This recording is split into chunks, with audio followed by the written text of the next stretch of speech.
Good morning and welcome to Path of Evolution. આજે આત્મચિંતનનો જે part 11 છે એમાં આપણે થોડુંક માઇન્ડ વિશે જોઈએ. એટલે કે અત્યારે સવાર પડી અને આપણું કોન્શિયસ માઇન્ડ અવેર થયું. એટલે મન અને દેહ, કોન્શિયસ માઇન્ડ અને દેહ, બોડી, બે જે એક્ટિવ સ્ટેટમાં હતા એ નોન એક્ટિવમાં હતા, બરાબર, ડીપ સ્લીપમાં. એટલે પહેલું આપણું જે કોન્શિયસ માઇન્ડ છે એ એક્ટિવ થયું, એનું કનેક્શન થયું, તાદાત્મ્ય થયું, જેને આપણે તાદાત્મ્ય શબ્દ વાપરીએ છીએ. એટલે એણે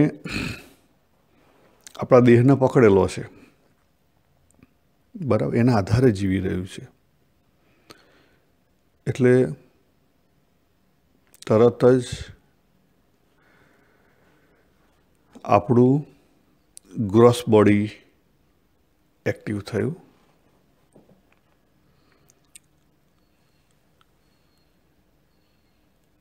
અને આપણી અંદર આઈએમનેસ ઊભી થઈ. હું છું એ ભાવ ઊભો થયો. ત્યાં સુધી હું છું એ ભાવ નહોતો,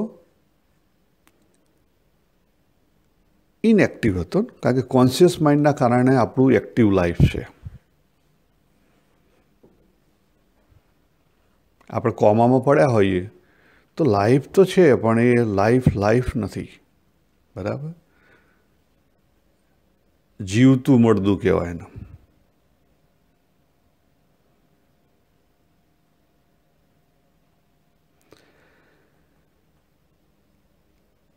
તો હવે આપણે શરૂઆત કરીએ કે આપણે એક જીવ તરીકે આપણે પરા ન પરાના મિક્સર છીએ, અથવા ક્ષેત્ર અને ક્ષેત્રીના સંયોગથી બનેલા છીએ. પરા એટલે ચેતના, જેને આપણે કોન્શિયસનેસ કહી શકીએ, અથવા અવેરનેસ કહી શકીએ, અથવા એક્ટિવનેસ કહી શકીએ. અને પછી 3 body, gross body, subtle body અને કોઝલ બોડી, બરાબર, એ 3 અપરાના. આ જે ચેતના છે એ 3 બોડી થ્રુ પ્રકાશે છે, એટલે આપણે ચૈતન્ય છીએ, બરાબર.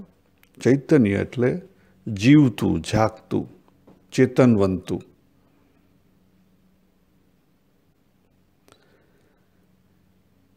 અત્યારે ઉપર બલ્બ લાઇટ ચાલુ કરી એટલે બલ્બમાંથી જે લાઇટ આવે છે એ લાઇટ એટલે ચેતના.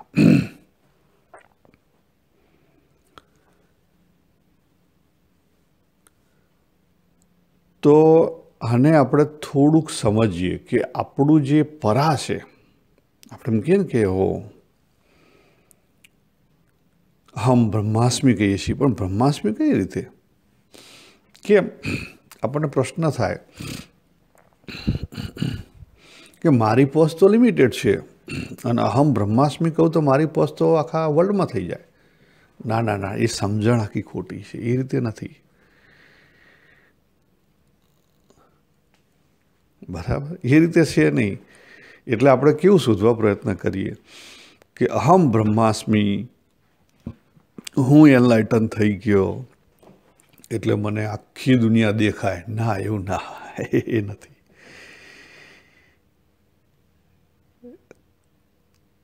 તમે જુઓ કે ભાઈ ઉંમર થઈ અને હું ચશ્મા પહેરું છું તો ઉંમર થઈ, પહેલાં નહોતો પહેરતો, બરાબર, હવે જ પહેરું છું. કેમ? કારણ કે મારી જે 3 બોડી છે ને એની લિમિટેશન છે. ચેતનાની લિમિટેશન નથી, 3 બોડીની લિમિટેશન છે, બરાબર. અને એ ચેન્જેબલ છે. અને એ લિમિટેશન્સ દરેકની ઉપર લાગે. જો તમે એમ કહેતા હો કે રમણ મહર્ષિ ભ્રમરૂપ હતા, કે યોગી બાપા ભ્રમરૂપ હતા, કે રામકૃષ્ણ પરમહંસ બ્રહ્મરૂપ હતા. તો એ લોકો બી આ જે બોડીની જે લિમિટેશન હતી એની સાથે જીવતા હતા. એમને કંઈ ચાઇનીઝ લેંગ્વેજ નહોતી આવડતી, બરાબર. પછી એ કંઈ હવામાં નહોતા ઉડીકતા. એટલે જે બોડીની લિમિટેશન છે એ બોડીની લિમિટેશન્સ હોય, પણ આપણે સમજણથી અને આપણી અંદર જે રોંગ બિલીફો છે એને ચોખ્ખી કરી, ડિઝોલ્વ કરી, અને આપણું જે મૂળ કોઈ પણ કામ કરીએ ત્યારે આપણું જે મૂળ બેઠક છે એ બેઠક આપણી ના ડગે અને આપણે વર્તી શકીએ. એ જે સમભાવ, સમબુદ્ધિ, સમદ્રષ્ટિ, સમદર્શીના જે શબ્દો ગીતામાં વાપર્યા છે ને, એ હોય ત્યારે એ કેવો છે? બ્રહ્મભૂત છે, ત્યારે સ્થિત પ્રજ્ઞ છે. આ વાત ભગવાને કરેલી છે. હવે કેટલાક આમાં પણ કેટલીક ભૂલ કરે છે કે ભગવાને બીજા અધ્યાયના 55મા શ્લોકમાં વાત કરી કે પ્રજહાતિ યદા કામન, કોઈ કામના ના. એટલે કામના એટલે વિચાર ના આવે એવું નથી, વિચાર આવે પણ વાસના ના હોય, બરાબર. પછી એ વસ્તુ આજે આપણે જોઈએ તો પહેલાં આપણે સંદર્ભ જોઈએ. ચલો કે આપણને દરેકને ખબર છે ઇઝીલી, અને આપણે ખગોળશાસ્ત્ર ઉપરથી જોઈ શકીએ છીએ કે સ્પેસ છે, જેને તમે આકાશ કહો કે સ્પેસ કહો, એ આપણે બ્રહ્માંડ કહેતા આત્મા ગણી લો, આત્માની જગ્યાએ છે, બરાબર, અથવા પરાની જગ્યાએ છે.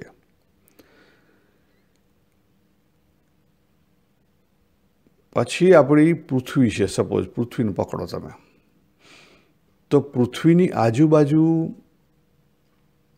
એક લેયર છે જેને વાતાવરણ કહીએ છીએ, જેની અંદર હવા રહેલી છે, બરાબર. એટલે પૃથ્વીની બહાર પણ હવા છે, બરાબર, ને પૃથ્વીની અંદર પણ આપણને હવા મળી રહેશે.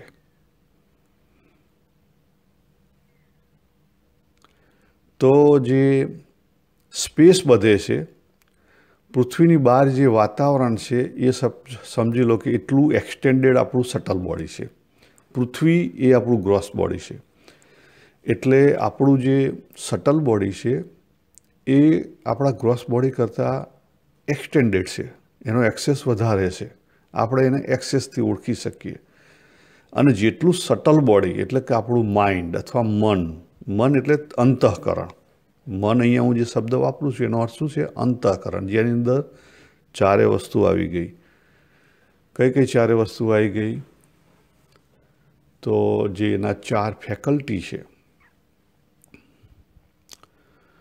મન, બુદ્ધિ, ચિત્ત અને અહંકાર, એ ચારે ચાર આવી ગયા.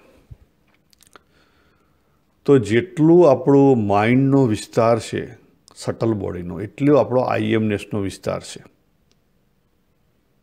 અને આઈએમનેસ કનેક્શનના આધારે ઉભેલી છે. કયું કનેક્શન છે? Gross body. જેમ પૃથ્વીના આધારે વાતાવરણ ઉભેલું છે, એમ આઈએમનેસ છે, હું છું એ પણ જે આપણો ભાવ છે એ આપણી ગ્રોસ બોડીના આધારે ઉભેલો છે. તો એ દૂર થશે? ના. હું છું એ ભાવ દૂર થઈ શકે નહીં, કારણ કે તમારું ગ્રોસ બોડીનું અસ્તિત્વ ના રહે ત્યારે હું છું ભાવ દૂર થાય તો શું કરવું? મેં બધા 2-3 પ્રશ્નોના અહીંયા ઊભા કર્યા, બરાબર. હવે એનો જવાબ જોઈએ કે આપણને બધાને ખબર છે કે જેમ આપણું સ્થૂળ શરીર છે, એનો જ્ઞાનનો એનો વિસ્તાર છે એ માત્ર શરીર પૂરતો છે. પ્રાણ છે એનો આપણા બોડીથી થોડોક વધારે છે, લગભગ 9 ઇંચ જેટલું એક કવર છે, બરાબર. એટલી હવા પ્રાણમાં તરીકે આવે, આપણા પ્રાણ તરીકે. કેમ? કારણ કે એનો એક્સેસ થોડો વધારે છે. ઇન્દ્રિય છે એનો એક્સેસ એથી પણ વધારે છે. જો આપણે કેટલું લાંબુ જોઈ શકીએ છીએ, બરાબર, કેટલું લાંબેથી શબ્દો સાંભળી શકીએ છીએ, એટલે એનો એક્સેસ થોડો વધારે છે. પછી આપણું જે માઇન્ડ છે, જેને કહી શકીએ કે મેઇન તો બે મન અને આપણી બુદ્ધિ. કારણ કે ચિત્ત છે એ ચિંતવન કરે, પણ એ શાનું ચિંતવન કરે? અંદર પડ્યું હોય એનું ચિંતવન કરે. પણ મન અને બુદ્ધિ બે બહાર જઈ શકે.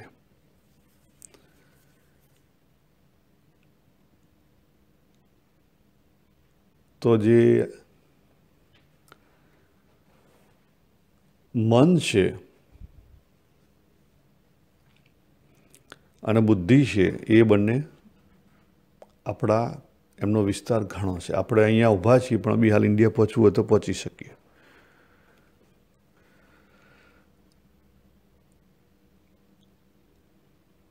હવે આપણે સવારે ઉઠ્યા અને આપણે જે દેહનો અનુભવ થયો, અથવા એમાંથી જે હું દેહ છું અથવા હું છું નો જે ભાવ આવ્યો, પછી હું દેહ છું, એ ખરેખર પ્રશ્ન નથી.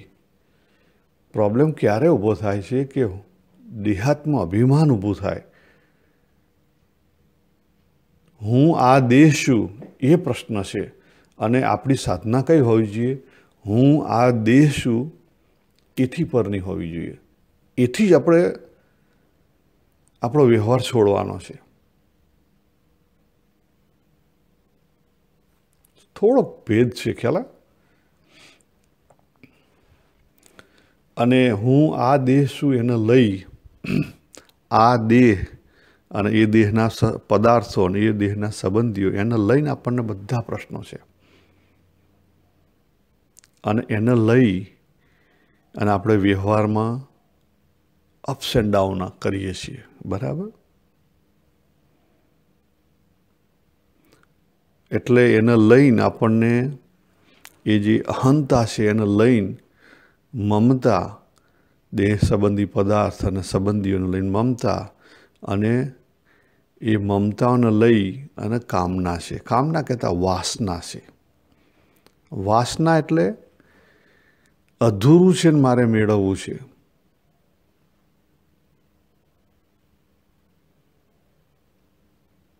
બરાબર? એનું નામ વાસના.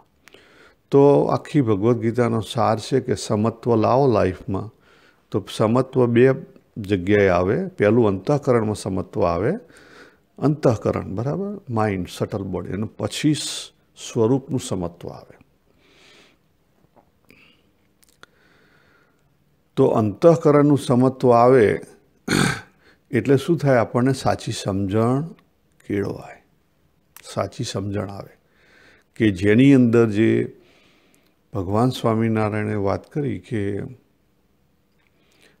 આપણી જે સમજણ છે જીવમાં કેવી રીતે જાય, કાર્યાણીનું પહેલું વચનામત. તો ઇન્દ્રિયો એને એક્સેપ્ટ કરે, અહંકાર એને એક્સેપ્ટ કરે. અહંકાર એટલે આઈ સેન્સ, આઈએમનેસ, બરાબર, આઈ સેન્સ જે છે એ એક્સેપ્ટ કરે, એટલે લર્નિંગ કરવું પડે.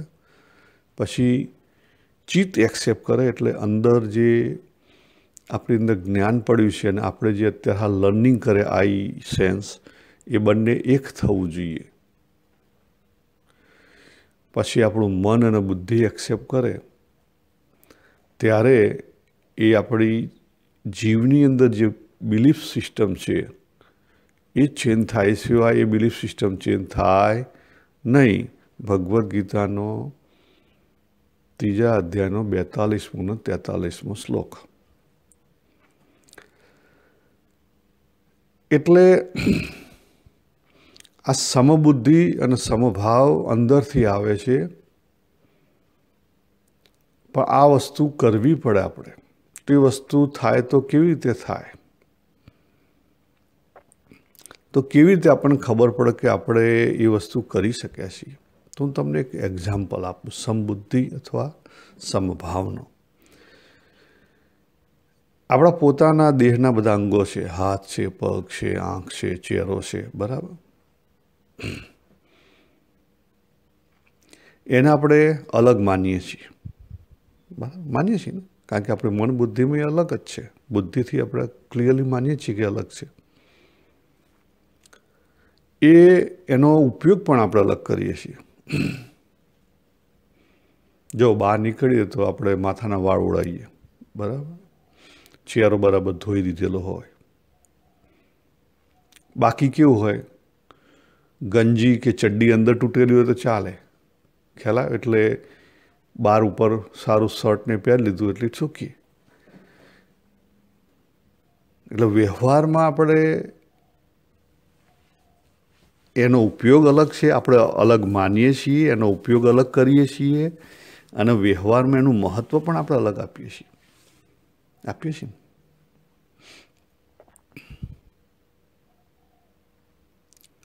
દરેકનું મહત્વ અલગ છે.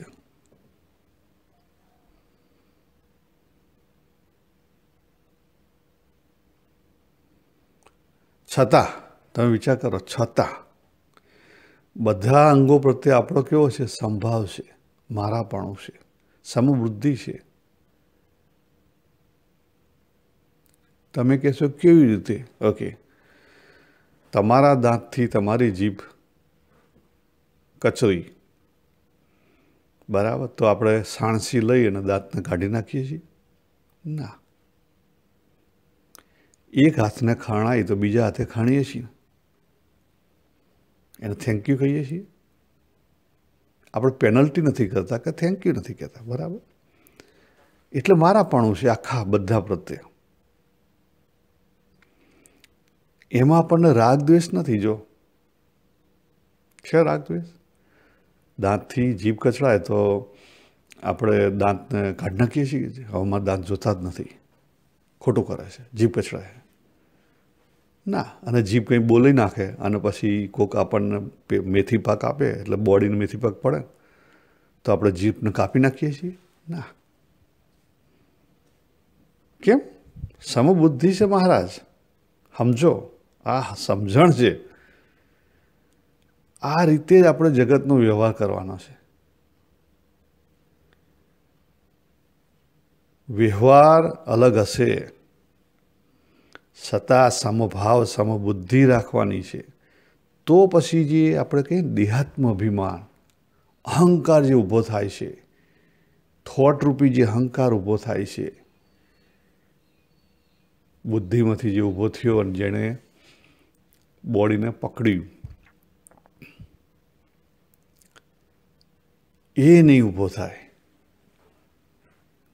યાદ રાખો, હું દેહ છું એ પ્રોબ્લેમ નથી, અને એને લઈને તમે બીજા બધા વ્યવહાર કરશો એ પણ પ્રોબ્લેમ નથી. બીજા જેના પ્રત્યે જેવો પ્રમાણે વ્યવહાર થતો હશે એ કરશો પ્રમાણે કોઈ પ્રોબ્લેમ નથી. પણ સમબુદ્ધિ હશે,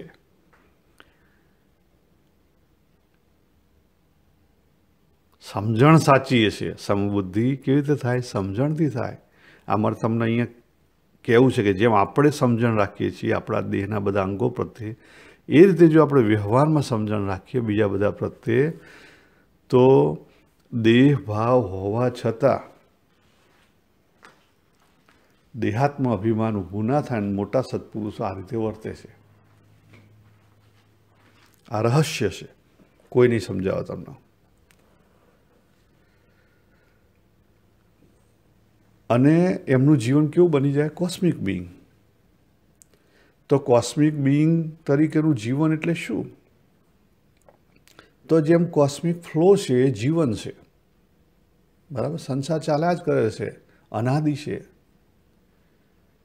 આજકાલનો નથી, અનાદિ છે. આમ જ રહેવાનું, આમ ચાલ્યા જ કરવાનું. પ્રકૃતિનું કામ કર્યા જ કરશે.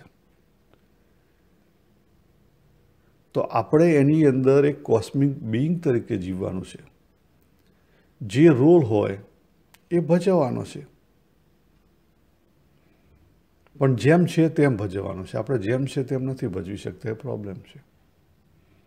જો સિંહ છે, જંગલમાં જાઓ તો એને જેમ ભૂખ લાગે તો એ પ્રાણીને મારીને ખાઈ લે. એનું જે પ્રમાણે લાઈફ છે એ પ્રમાણે જીવી લે છે, બરાબર. કારણ કે એને ખાલી કર્મ એડજસ્ટ કરવાના છે. એટલે કોસ્મિક બિંગ તરીકે એનો જે રોલ છે એટલો જ ભજવવાનો છે, એથી વિશેષ નથી કરવાનો. અને ખરેખર આપણે પણ વિશેષ નથી કરવાનું, પણ આપણે વિશેષ કરીએ છીએ ત્યાં પ્રોબ્લેમ છે. અને આ સમજણ રાખવી અને વિશેષ ના કરવું એ આપણી લિમિટેડ વિલ છે. એ આપણને ભગવાને એડિશનલ પાવર આપેલો છે. અને એટલા માટે આપણા શાસ્ત્રોએ લખ્યું કે કર્મો, નવા કર્મો ઊભા કરવા અને ઓગાળવા એ મનુષ્ય દેહમાં જ શક્ય છે, બીજા કશામાં શક્ય નથી. દેવતાઓ ભોગમાં લાગેલા છે, એના ટાઈમ જ નથી. અને આપણાથી નીચેના જે બધા પ્રાણીઓ છે એની પાસે એટલી કેપેસિટી નથી. એના ભગવાન એ ટાઈપનું આપેલું નથી. આ એની જ ગેમ છે, એ જ છે, બીજું કોઈ નથી. આપણા થ્રુ પણ એ જ પ્રકાશી રહ્યો છે. તો આપણામાં ને એનામાં ફેર 100%. આપણામાં ને જે અવતરિત પુરુષો એમાંય ફેર. કઈ રીતે? આપણે જ્યાં છીએ ત્યાંથી આપણે અવરોહણ કરવાનું છે, આપણે ઉપર જવાનું છે. અવતરિત પુરુષો અવતાર ધરીને આવેલા છે, એટલે એની પાસે લિમિટેશનો બહારથી દેખાય પણ હોય નહીં.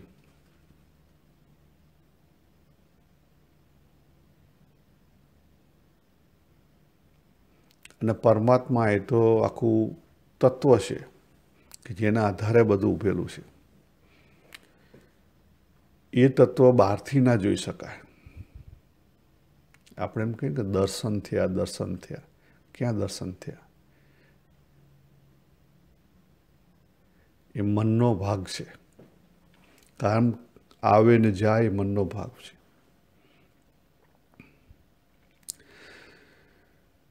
તો રાગ અને દ્વેષ એ કોણ ઊભા કરે છે? મન ઊભા કરે છે. જ્યારે મન ચેતનામાં ઓગળી જાય ત્યારે કોસ્મિક બિંગ થઈ જાય, સમષ્ટિનું જીવન થઈ જાય. જેને આપણે સમષ્ટિ કહીએ છીએ. ત્યાં મન બુદ્ધિ છે, પણ સમષ્ટિ મન બુદ્ધિ છે, ઇન્ડિવિડ્યુઅલ મન બુદ્ધિ નથી. એટલે આપણા જે ઇન્ડિવિડ્યુઅલ મન બુદ્ધિ છે એને ઓગાળી દેવાના છે. મન જ્યારે દેહને પકડીને જીવે ત્યારે આપણું શું છે? વૈયક્તિક અથવા વ્યષ્ટિક, સમષ્ટિનો વ્યષ્ટિક જીવન છે. ભેદભાવ, ભેદ બુદ્ધિ, સંશય એ મને ઊભા કરેલા છે. જો નિરુકલ સમાધિની જે વાતો થાય છે ને, એ જળ સમાધિ કદાચ થાય, કદાચ શબ્દ હું વાપરું છું, કદાચ થાય તો પણ એ જીવન નથી, કારણ કે જળ સમાધિ છે. તો આપણે શું કરવું? આપણે જે જાગ્રત આપણી અવસ્થા છે એ આપણું મુખ્ય જીવન છે. વિચાર કરો તમે. બરાબર? તો જેમ અરીસા સામે ઊભા રહીએ તો પ્રતિબિંબ પડે, જેમ જાગ્રત અવસ્થા આવે એટલે આપણું સટલ બોડી, ગ્રોસ બોડીને કેચ કરે અને આયમનેસ ઊભી થાય જ, વિચારો આવે જ, દેહભાવ આવે જ. તો એ ખોટું છે? ના, એ ખોટું નથી. એને સમજણથી દેહાત્મા અભિમાન ઊભું નહીં થવા દેવાનું. આ અગત્યનું છે. એટલે જીવનમાં થોડી સમજણ અને અવેરનેસ, સજાગતા દ્વારા મનના વિચારોની દિશા બદલી આપણા પોતાના અનુભવમાંથી આપણે શીખવાનું છે. તેને યોગ્ય દિશા આપીએ તો ધીરે ધીરે ધીરે એ આપણે કાયમી શાંતિ તરફ લઈ જશે. અને મોટા પુરુષોની પાસે આ હોય છે.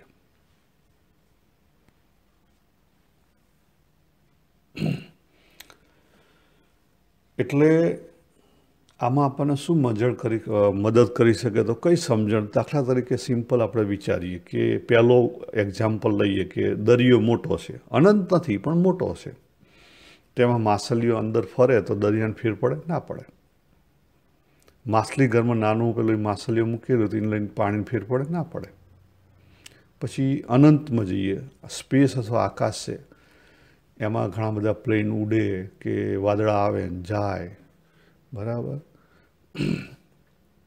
પૃથ્વીમાંથી લાવા ફાટે, તો એને કંઈ ફેર પડે? પદાર્થો આવે જાય એનો કોઈ ફેર ના પડે. તારા ખરે કંઈ ફેર પડે? ના પડે.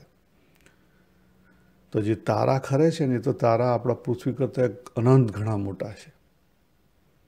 આખા વિસ્ફોટ થઈ ગયો તો અવકાશના કંઈ ફેર પડે? ના પડે. એ અનંત છે, એને ક્યાં ફેર પડે? જે અનંત છે, અચળ છે, કાયમી છે, એનો કોઈ ફેર પડે નહીં. એના આધારે બીજું ઉભેલું હોય. આટલી વસ્તુ યાદ રાખો અને આમાં નિષ્ઠા કરવાની છે.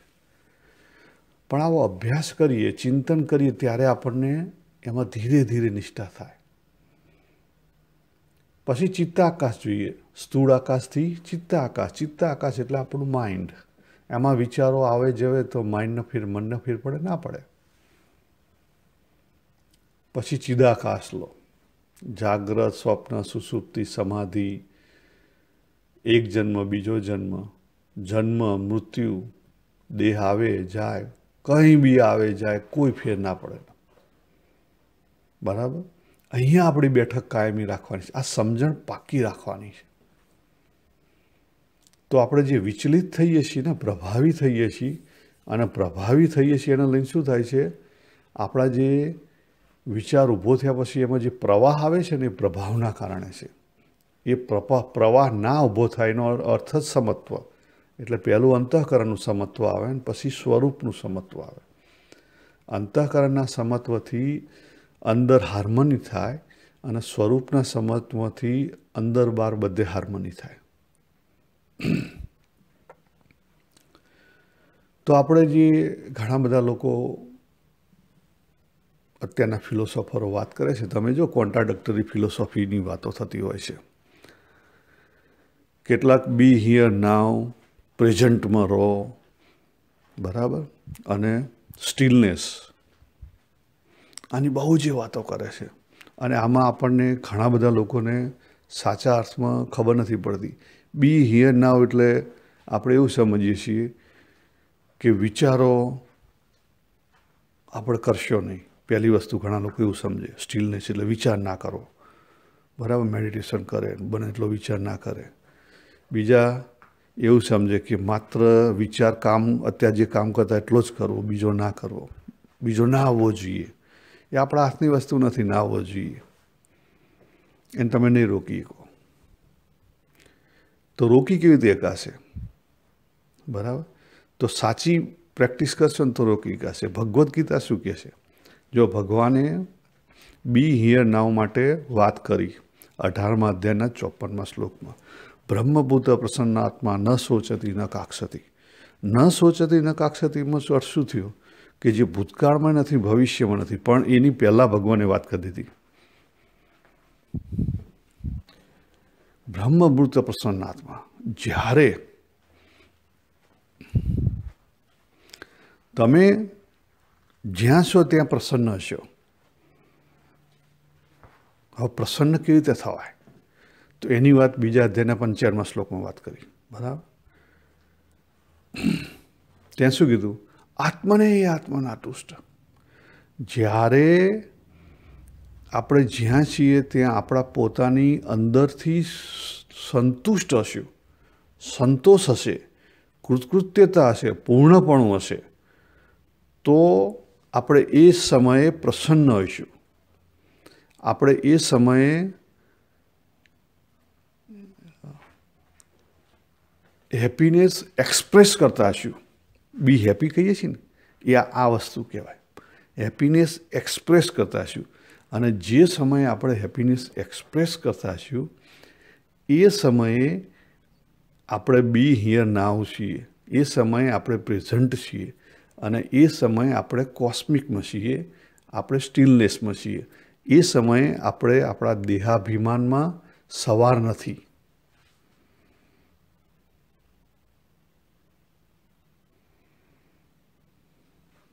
ખ્યાલ આવી ગયો? બીજી રીતે સમજો કે કોન્શિયસ માઇન્ડ છે, એની લિમિટેશન છે. સાયન્સ કહે છે, હું નહીં કહેતો. તો તમે જે 100% બી હિયર નાવ રહેવાની વાત કરો, જે આપણે સમજીએ છીએ કે પ્રેઝન્ટમાં રહો, વિચાર પ્રેઝન્ટમાં રાખો, બરાબર, અને ફોકસથી કામ કરો, પણ છતાં હેબિચ્યુઅલી કામ થઈ જાય છે, બરાબર, સબકોન્શિયસલી આવી જાય છે, તો તમે 100% પ્રેઝન્ટમાં ના રહ્યા કહેવો. તમે ગાડી ચલાવો છો જો, તો ગાડી ચલાવો છો એમાં સબકોન્શિયસ માઇન્ડનો ભાગ વધારે છે. કેમ? કારણ કે તમારું માઇન્ડ તરત બીજે ખસી ગયું, કોન્શિયસ માઇન્ડ, તો સબકોન્શિયસ માઇન્ડે કામ ઉઠાવી લીધું. 100% કોન્શિયસ માઇન્ડથી તમે કામ કરવા જાઓ, બી પ્રેઝન્ટમાં રહેવા જાઓ, તમે થાકી જાઓ તરત જ. એટલે જે સમજણ છે ને કે કોન્શિયસ માઇન્ડથી બી પ્રેઝન્ટ રહેવાય, હિયર એન્ડ નાવ રહેવાય, સ્ટીલનેસ રહેવાય, એ સમજણ આખી ખોટી છે. અને એમ લોકો પ્રયત્ન કરવા જાય છે એટલે થાકી જાય, અને શક્ય નથી. એવી શક્ય આ રીતે છે જે ભગવદ્ ગીતાએ સમજાવી રીતે, પ્રસન્ન આત્મા, આત્મને આત્મના તૃષ્ટા, તો સંતોષ, કૃતકૃત્યતાનું પૂર્ણપણું આવે, તો હેપીનેસ આપણે એક્સપ્રેસ કરવાની છે. બી હેપીનો અર્થ એ થાય.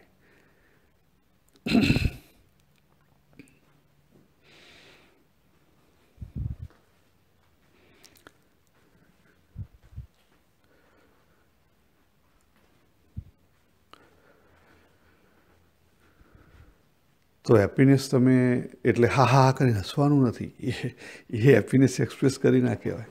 હેપીનેસ એક્સપ્રેસ કરી આને કહેવાય કે તમે તમારી જાતથી સંતોષ છો, પ્રસન્ન છો, તમારે કંઈ જોતું નથી, તમને કંઈ એડિશનલ મેળવવું નથી. તમે જે કરો છો, જેમ કરો છો, તમે સુખી છો, શાંત છો.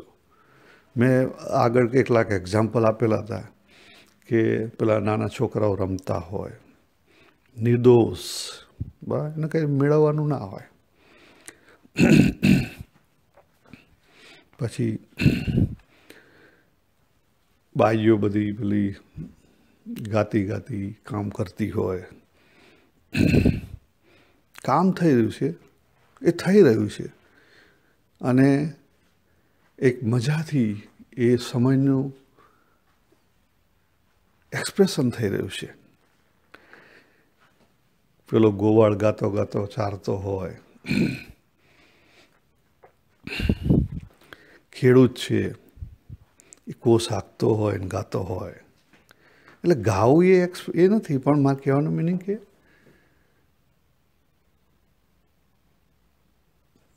કોઈ સંત મહાત્મા છે, એની કુટીરમાં શાંત બેઠેલા છે,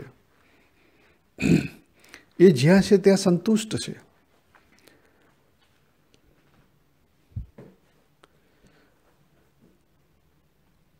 તો આ વસ્તુ એ બી હિયર એનો સાચો મિનિંગ છે, પ્રેઝન્ટ સ્ટીલનેસનો સાચો મિનિંગ છે.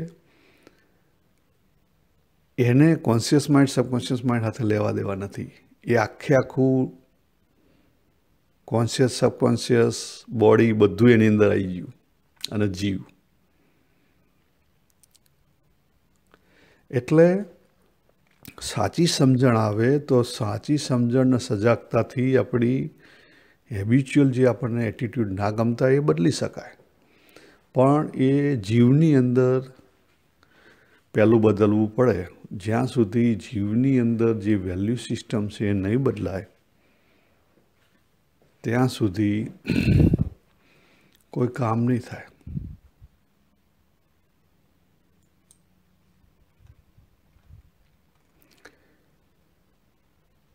તો જીવની અંદર જે વેલ્યુ સિસ્ટમ છે, બરાબર, એ વેલ્યુ સિસ્ટમ આપણે બદલીએ તો અંતઃકરણના ભાવ બદલાય, તો પછી આપણું ચિંતન બદલાય, તો પછી આપણા વિચારોની પેટર્ન બદલાય, વિચારો ઓછા થાય, નકામા વિચારો નીકળી જાય, અને પછી એ જેવા વિચારો હોય એવું આપણને ઇમોશન્સ આવે, અને ઇમોશન્સ પ્રમાણે એવું આપણું ફિલિંગ આવે, અને એવો આપણો નિશ્ચય થાય. બરાબર, એકબીજા સાથે સંકળાયેલું છે, અને એ પ્રમાણે ફરી પછી આપણી મેમરી. એટલે જ્યાં સુધી આપણે આપણા જીવની અંદર આપણી સમજણ નહીં જાય ત્યાં સુધી એક્શન નહીં બદલાય. તો અહીંયા આપણે પૂરું કરીએ આપણું આત્મચિંતન.